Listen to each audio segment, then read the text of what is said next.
Hi there, it's Hal Feldman, Miami Hal. I am the host of the show, as Michael just reminded me. How are you, Michael Miller? Good. Great to see you. You know, Michael always listens into the show. I have great guests, and today that's no exception. I have another great guest, except you're going to ask me kind of insider questions. We discuss real estate off the air Yes. often, and I'm sure you've got some curveballs for me. And the audience, as always, I want to remind you that you're in front of a social media platform. So you got that empty box, type into it. Give us some questions. We'd love to answer them, right? Michael, real estate's crazy. So make me a little bit crazier as an agent today. And as a consumer of information, I get crazier every day. Yes, right? I think we all do. I was reading some information in preparation for this. A piece that somebody wrote in February, not too long ago, said it looks like interest rates are going to go to 4%. Okay, but right? You said February, right? Yeah, February. Yes, I'm sorry, So February. Given the type of market we're in, that's like 30 years ago in real time. And so, okay. And then I realized that was just 60 days ago. What is happening with interest rates? Let's start with that. Okay. As we all have heard through whatever media we've heard it from, interest rates are going to continue to go up. The Fed has already done a half point. They have told us that there's going to be at least another 2 this year. Many are predicting it could be up to 4. So we're going to see interest rates rise. As they see the effect of what they've done, they'll decide if it's a smaller percentage that's going up or it could be another jump. But it is definitely going to continue to go up. We just don't know the exact time during the year it's going to happen. So there was an interesting sale that I noted. Somebody listed it in, I don't know, maybe it was yours. It was listed at 1.799. All right, 33 offers, 33 visits, 9 offers, and it sold for 2.1 or 2.2, $400,000 more. Pretty typical. That is like craziness, right? Yeah, but it is happening. I think yes, it is happening. I'm starting to see some cracks in the standard operating procedure that we've been under the last maybe year, and we'll get to that. But one of the things you just pointed out is a price tag over $1 million, right? So as you get over $1 million, you start to see a lot more cash transactions than you do those with financing. And so that's actually a big factor. The cash that likely closed that at $400,000 above the ask price doesn't have to get permission from anybody else to quote unquote overpay, right? There's no appraisal. There can be, but it's not required to have an appraisal. And if there's enough competition and if that house is something that more than one person wants, you're going to see prices jump like that. And what's scary about that, sorry, I'll give you a chance in a second, is that the more cash purchases that are happening at all price ranges, it almost forces the appraisers to say, okay, well, if that closed and this closed and this closed above the list price or higher than I would have normally done an appraisal, hey, I got to raise my prices. They really don't have any choice. They don't. Right? Because if there's 10 in the neighborhood that sold for 20% more, that becomes the price. Correct. Right? That right? I think that hopefully I'll do this justice because I know several appraisers. The job of being an appraiser is really almost 75%, I would say, science. You have to do the appraisal according to the guidelines and fill in the boxes and then do the math. But there's 25% left. And that's up to interpretation. I call that the art of doing an appraisal. And so where does that art kind of fit in? Because as you're aware, appraisals can only be based on closed sales. So in normal times, a sale from 60, 90 days ago pretty much tells you what the market is today. But that's not the case now. The market can change within a week. When I watch Zillow, and whether you believe it or not, let's say it was Did correct. you just say the dirty word? Yes. Whether you believe in that or not, if it's right or wrong, it's right or wrong, has been that way forever. Yeah. And I watch and they say the increase in the last 30 days increase. And so I did see it click down a little bit. But at some point, people have to say, how hot is Miami and why is it hot? Without regard to what's happening at this moment. There's something that caused here, forget everywhere else. Right. Miami-Dade County has 40,000 less people in it. Not that it's a lot, but it's, and Broward was the same. They were down 17,000 people. Palm Beach grew, right? And look at it. So what are people saying to us? Right? Usually we grow and we're happy with that. The county's already trying to address an issue with housing. Now, when we look at this, the people that are buying homes over $1 million, which is, I can't say everywhere, but for the most part. But if the husband and wife are working, and let's say they're making $150,000 between them, what do they get in Miami-Dade County? Not much. It's the answer. Not much. And you're scratching the surface of a topic which I'm happy to talk about, which is a little bit away from what real estate truly is. What's going to happen to the economy of South Florida? Because you are correct. South Florida is hot. It's particularly hot for those coming from the New York metro area and from California. There are reasons why people are leaving those areas and coming down this way. And most of those people, when they see the prices in Miami, they see a relative discount because those two areas are very expensive and we're becoming very expensive. Let's look after Hurricane Andrew. Most people got their Yeah. insurance money. The restaurants were jammed. People were happy. They had X amount of dollars, and some rebuilt their house. Some moved to Broward, caused that big exodus up there. It caused Yeah. Broward County to grow. And so now we're at the end of post-COVID money, but there's still this craziness. I was just at a restaurant. There was not one seat that's there. There's this happiness that people have, right? Except for this go around, everything is really expensive. Okay. So we didn't quite finish the last topic, but let's dive into what you're saying. You're saying restaurants are full. I agree with you. Everywhere I go, I'm looking at a wait in the more popular restaurants.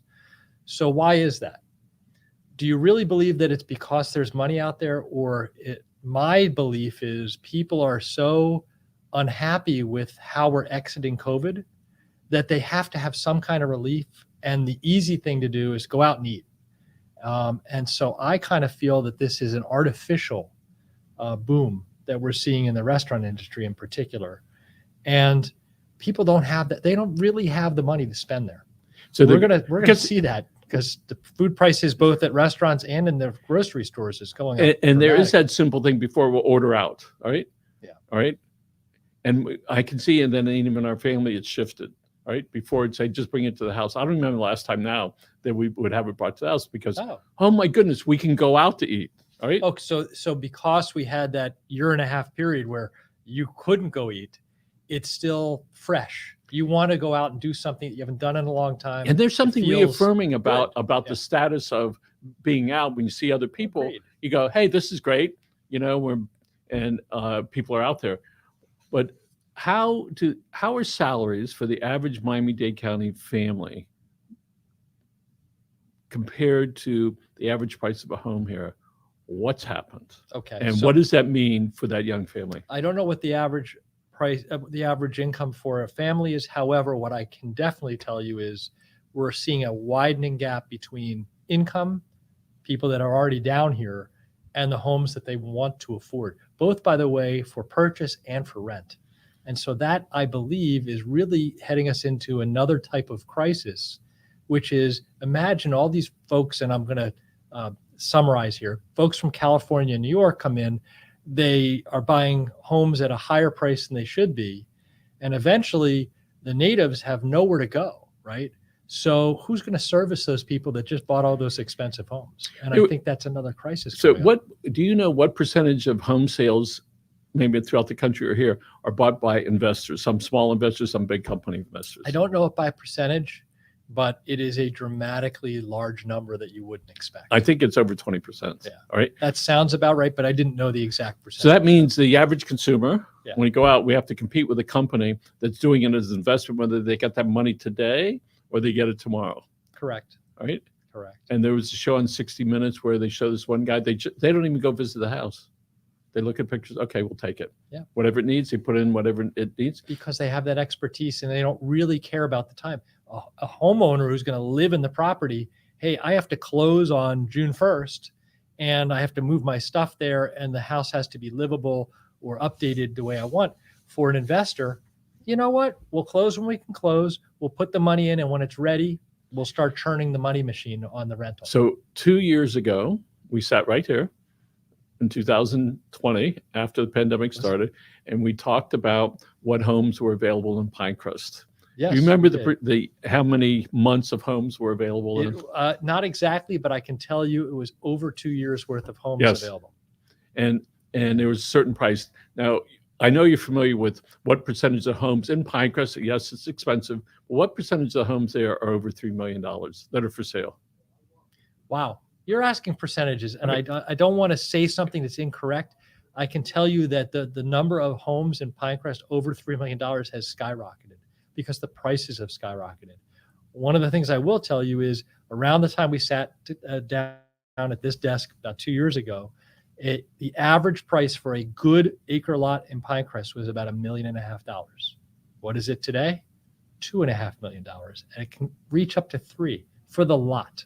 So let's talk about the average guy says, I'm going to get this house. It's going to be, let's say, $800,000. Oh, I have to go buy insurance now. Yes.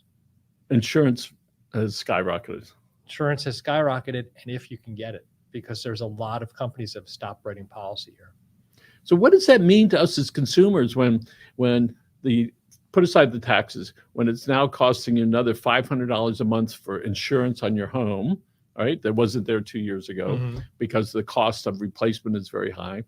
And if you want your in-laws to live around the corner, instead of costing $500,000 or $400, $750. Now, No. what typically happens to homes if it is the $800,000 home over here and the homes you used to sell? We'll just pick out in Homestead that used to be $250 or $300, $350. What's happening to the homes there? Okay. So I recently had opportunity to list a home in the area. Okay. This home, I believe, pre-pandemic would probably be about $175,000. I had an open house. That is what agents are typically doing in the wealthier areas because there's so many people interested in those areas. It's silly to set up individual appointments. I said, you know what, let me try it at this lower price point. Now, remember, I said 175 is what it was pre-pandemic. I listed the home at $300,000. I was in shock that I was listing it that high. And I set up the open house, and I could not beat them off with sticks. That's how many people came to see this property. Now, a good number of them were investors because they also see a good rental market in that area now. But the bottom line is I ended up with offers significantly 10% above that $300,000 mark. So, so your question was at the beginning was what's happening in Homestead and the pricing, right? It's astronomically high as well. So somebody, maybe their dream was to have a 4-bedroom, 3-bath and a quarter acre, a half acre. And unless they got a new job with a lot of money, correct, they ain't getting it. They're not getting that. So then rents are going to go up also. They already have. And I think rents in the areas that at least that I service have gone up quicker than the price of the homes. So it's an amazing market when we look at this. I mean, here we were for 2 years, we were worried about getting sick and dying, blah, blah, blah. All of a sudden things seem a little bit better, but there's this euphoria, people moving to Miami, big tech city, coming from New York and California, Washington and Texas coming here, and it's driving that up. I have family members in real estate, and when I hear the stories, another $500,000 either way didn't make any difference for the people that are coming here. Right. Remember, and that's mostly cash, right? Yes. And that's what in Miami, if I have my numbers correct, and I believe I do, the 34% of the deals that are closing over $1 million are cash. And in the country, the number is 12% above $1 million. So we're almost 3 times more likely to have a cash transaction over $1 million here. And speaking cash, in the 80s, I was trying to buy a farm down in Homestead, and that was all drug time. We had to compete with the drug dealers. Yes, because they were doing a lot of grow houses. Yeah, and they would just pay cash and they would just leave when it was done. And so we couldn't compete with that. Right. And that's sort of what's happening now when people with a lot more money come down here. Not with drug money, but with money. With money, tech money. So I continue to hear increases of values and of sales. So it's not just values of sales of 15 to 20% a year. What's your take on that? What's my take on it? Yeah. It's happening. That is for real in case somebody just woke up. Yeah, it's happening. What's my take on it? My take is this: we are in unprecedented times.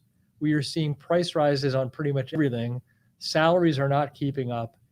I don't know when it's going to happen, but this rubber band, which is stretched, is going to break. It has to break.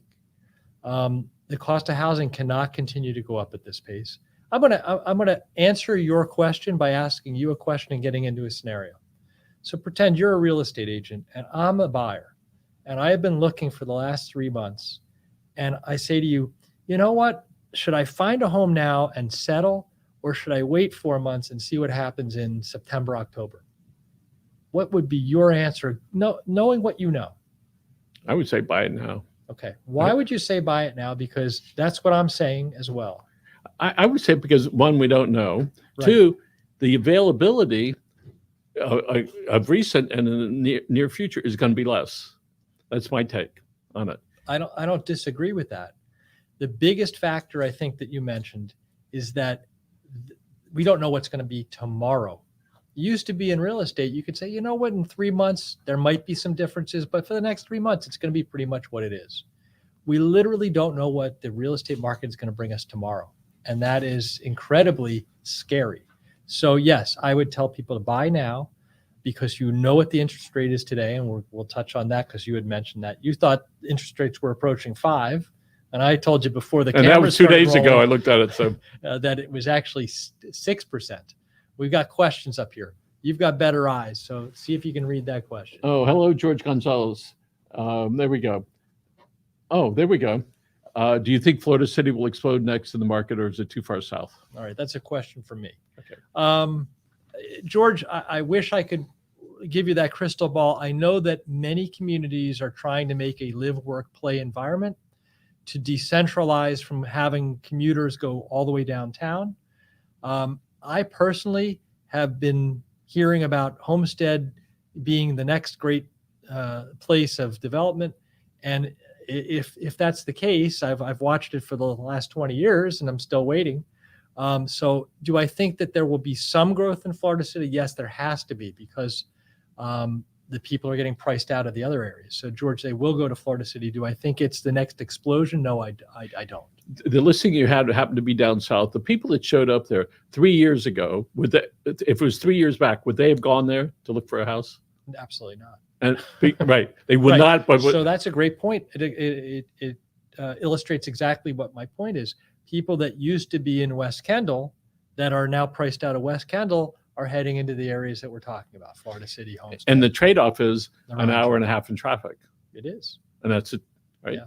So we know the county is trying to intensify the zoning along the busway. I know it's called something else. Transitway. What is it called? Transitway. Transitway. Yeah. To intensify the zoning there It's a busway. and allow zoning Yeah. higher, more dense, and no Right. cars needed. Right. But those people that are going to move in there, they're not buying the $405,000 or $600,000 house. Do I have that right?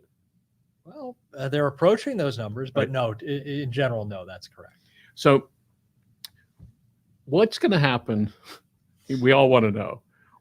As you look in your bottle, your genie bottle, and say, okay, what does the next 6 months to a year look like? God, it's tough. Let me finish up a thought about the busway.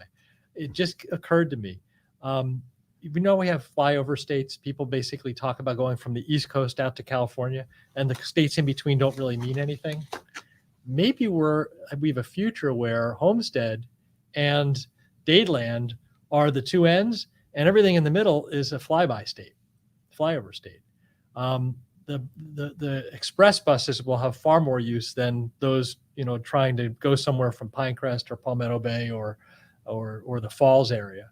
And you just end up basically having this huge express between the two endpoints, right? Does that make sense? Yes. So I know somebody, he bought a small house in Coral Gables near Merry Christmas Park. It was 1,200 feet, depending on how you measure it, right? Mhm. Paid $1.1 million. 5 months later, sold it for almost $1.7 million. And when I looked at the house at the $1.1 million, I go, what am I missing? Right. What am I not seeing? Oh, there's a secret door into the other 4 bedrooms. Right. And I'm like banging my head. And a couple months later, I found out what it was. He knew that it was worth a lot more. Even though I look at it, and in another part of town, you could buy 3 times that. Right. Location. So imagine, I'm not sure if this was the case, but folks from the New York metro area are used to being close to resources that they want. And so Coral Gables, being a stone's throw from downtown, becomes far more desirable for somebody coming down from the metro area, Los Angeles, New York City, than the areas further south. So you bring up a good point. So they'll pay to live over there, or you could live in Homestead and spend an hour and a half a day each way. Yeah, and some people who have the resources will spend that money because they want their time back. What's the one thing you can't get back? Time, right? Yeah. So let's talk about interest rates and and down payments, how this is going to affect the whole economy and the houses that are being purchased. Interest rates and down payments. So imagine, and it's a traditional conversation in unprecedented times. As a consumer, you do your math and you figure out, listen, I can spend $3,000 a month for my housing. And, that's the mortgage I can afford. So you go out looking for homes at 3.5% several months ago, maybe even only a month ago, at 3.5%, you go, I can buy this type of house for $3,000. Now the interest rates are approaching 6% for somebody with average credit background and all that stuff. 6%. So let's say, just for argument's sake, it's almost double. What type of house can you buy for that?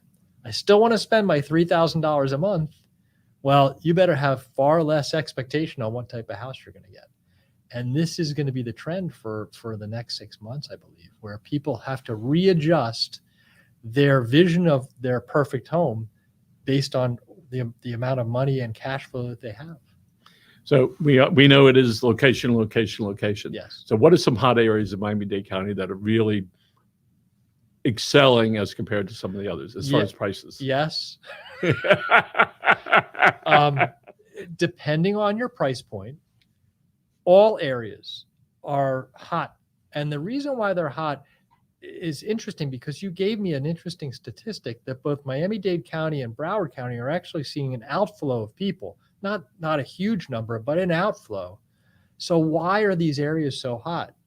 And the answer is that people that want to sell are so afraid of where am I going to go to next that they are creating a false sense of supply and demand where there truly is no supply or very little supply.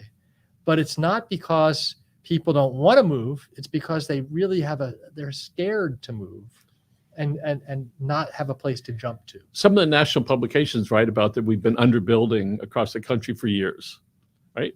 And so that may take years before you catch up. And when the county in our own backyard said we're gonna allow big apartment buildings to go on the busway over there, well, if they started today, it's 2 years away. And it could be many years before it's of any quantity. Right. Because if each building is 400 people, right? Michael, you run a newspaper.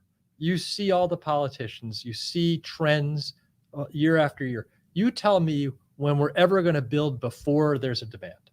Has it ever happened in Miami-Dade County? So let's dispel that myth. We're always going to be chasing our tail to catch up with things, correct? Yes. Okay. So Roberts is here, is way out in Homestead.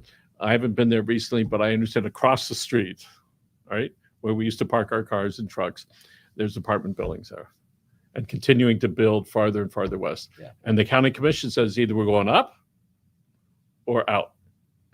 And that's sort of where we're at in Miami-Dade County. Another thing, just as auxiliary to everything that's going on with the actual purchase of a home and the prices, is that everybody around there has gone, well, if the prices are going up on the houses, I better, take advantage now. So I will tell you, try to get an appraisal for $500 where you used to spend $500 and get an appraisal done. There are companies that are turning down jobs from lenders and saying, listen, I'm not even touching that until you pay $750 or $800. And of course that gets passed on to the consumer, right? The lender doesn't care, but certainly the buyer does. Inspections, prices have jumped up on inspections. You want an inspection? Yeah. The one that used to cost $495? Yeah, $650. So we are seeing this huge jump, and it's not because of it. It's not because the increase is not their increased costs right? Right. That justify that. But we're seeing that this huge jump just based upon will the market, bear that. And it is. And you're absolutely right. They're seeing how far they can push it, and right now they can push it pretty far. I'm shocked with where prices of ancillary services are going right now in the real estate So market. when we see that 4 million people quit last month, 450,000 people went back to work. We have the lowest unemployment rates in 25 years. Why are we waiting so long at a restaurant? How does that work? You and I have both had our theories. My theory is it rather than taking drugs, that dulls the pain a little bit. I can't explain it. Yes, people do want to go out and do things that are normal, they're old normal, and it still may feel new to go out to a restaurant. I get that. But it's a relatively inexpensive thing to go buy yourself and to dull the pain for several hours. I have to admit, I used to go to a local restaurant and then they changed the hours, opening from 7 to 8. I don't go to breakfast today, it's too late for me. So I go get 2 scrambled eggs only and a cup of coffee now at McDonald's. And I think they're up about 25% in the last couple of months. And it doesn't matter, but I was acutely aware of it. The price on the McDonald's breakfast, which is 2 scrambled eggs this big, no bread, no nothing, and a cup. Now I'm getting a small cup of coffee because I don't want to get so nervous anymore, right? And I just put the money out, right? But we know this inflationary process, which is grabbing hold of everything. At some point, we're going to start feeling that, and people are going to have to either make more money, right, or buy less. It's going to happen with housing. Yeah. Instead of having 4 bedrooms, they're going to have 3 bedrooms, right? Instead of living where they want, they're going to move to, I won't say what areas, but to some other area. Generally, it's areas that are further from downtown Miami.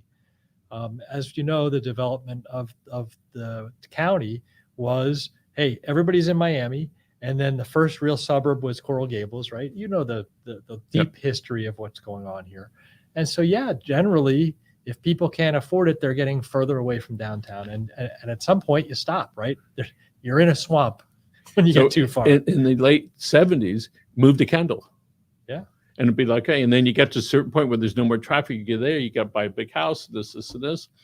And now they're actually big houses out there. Agreed. Big. Yes, and just for clarity, right behind our office is an alley. There's a house they paid a couple of years ago $340,000 for the lot. It just finished a 2,500-foot house. It's a beautiful house. I'm waiting to see how much it's going to be.